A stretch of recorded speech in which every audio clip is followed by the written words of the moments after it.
In today's video, I'm going to show you guys how to get wide receiver routes at the tight end position. Let's get into it. When a guy's banging you, you spin off of him.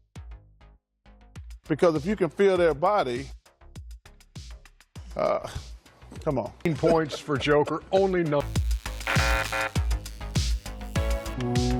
What is up, guys? Zan from the Madden YouTube channel, and one of the biggest requested changes that a lot of players really want on the offensive side of the ball is to have the return of tight end slants and zigs. Now, if you guys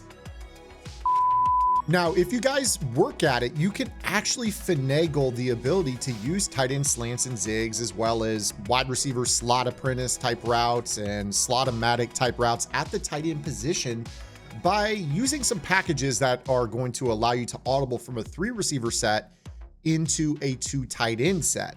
So what we're going to do here is I'm going to take you into my offensive playbook, which is the LA Rams, but you can do this out of any playbook you want. And the formations that you're going to want to isolate are twin tight end sets in which you have a wing. So what we're talking about here is something like single back wing flex close, or wing slot. And the player that we're going to be paying attention to in particular is going to be the wing tight end. So number 80 in this regard. So the player that occupies this position will actually get wide receiver slot routes for their route tree. But what you're going to do is you're going to break the huddle and you're going to choose a 3 receiver formation. So what I'm going to do is I'm going to flick the right stick until I see a package that says something like twin tight end or twin tight end swap. So right here, we got twin tight end, which is putting our second tight end at the point of our formation, this bunch style formation. And I'm going to call a man-based coverage here. And let's say maybe cover 1 hole. And what I'm going to do is I'm going to audible from the formation I'm in into a wing style package. So what you're going to see here is with the single back wing, this wide receiver, because it was a tight end, now becomes the second tight end. But when I pull up his hot routes, you'll notice that his hot route tree is reflecting of a wide receiver. Flat, hitch, tight end hitches can be nice against zone and zone blitzes. Zigs, slants, fades, drags, posts, corners, crossers, and stop and goes. Now, the big difference is that if you were to actually use a hot route master to use a tight end crosser, so say for instance, Gronkowski, I want you to take a look at the shape of that crossing route. It's a very, very shallow crossing route. But if I put the wing, which the game thinks is a wide receiver, on a cross, take a look at the shape of that one. It definitely picks up much more elevation downfield, which makes the slot version of the cross a much better option against a zone drop based defense. So there's some pretty substantial differences in the routes that you guys can run. Now, right here, we're in a man coverage, so why not use that tight end slant? One of the more missed routes that a lot of players want to return in Madden is the tight end slant. And you see right here how we can actually throw this ball and beat man-to-man pretty easily with that route. Now, of course, zigs are notoriously one of the best man-beating routes in the game this year. So having the ability to audible into a wing formation and have a zig to your tight end is really, really nice. If I were to flick the right stick to the right on Gronkowski, you'd see that I would actually have a block and release flat, which, as you know, they patch block and releases to basically release right away and get you sacked. So all of those delay routes that the tight ends have in their tree are worthless. But having a zig for Howard could be really, really nice because you can beat man-to-man coverage pretty easily and be able to turn up the field for a nice gain of right there, 11 yards on something so simple as a throw 2 yards, 3 yards downfield. So you see right here that I'm audibling into these different routes that you're going to be able to do a lot with. Again, you see right here, this is a drag wheel concept. Normally I use a drag wheel and I have a route ability on this to light up with Gronk.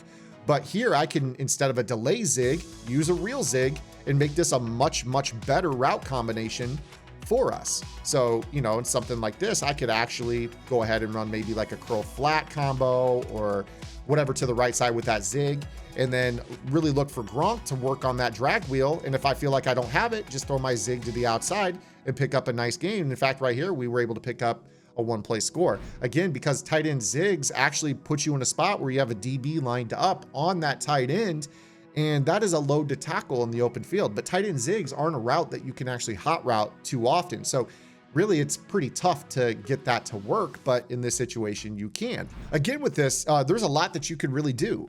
You know, in this situation, we have a play like drive corner. If I wanted to against, maybe we go in and set some zone drops.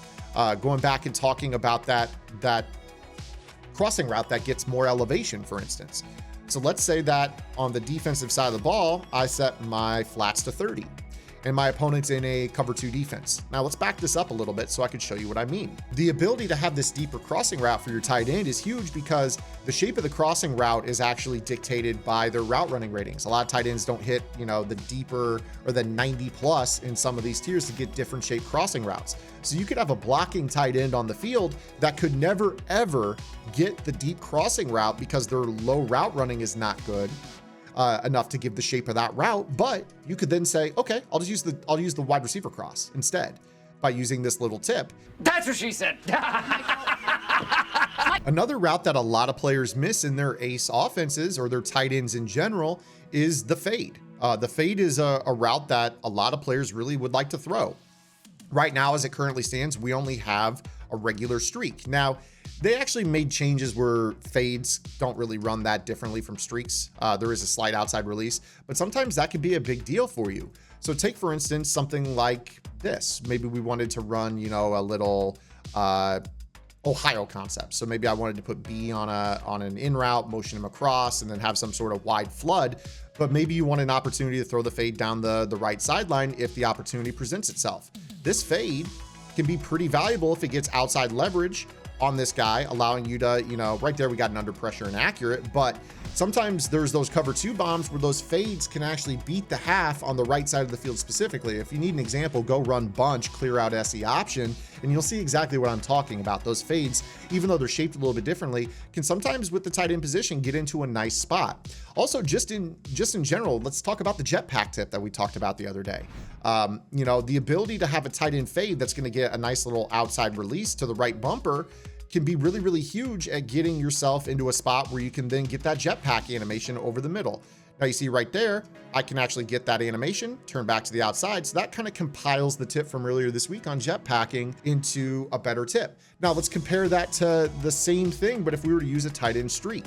Again, tight end streaks run straight down the field. There's a chance that it doesn't get into a prime position against a deep half. I'm not saying that you can't jetpack these. It's just that, you know, in general, you see right there, it's kind of in a spot where you're not actually able to cut in front of that safety. You want him getting that outside release down the sideline as opposed to running inside, because the jetpack is the process of cutting the throw off and crossing the face of the defender that thinks that they're going to get an easy interception.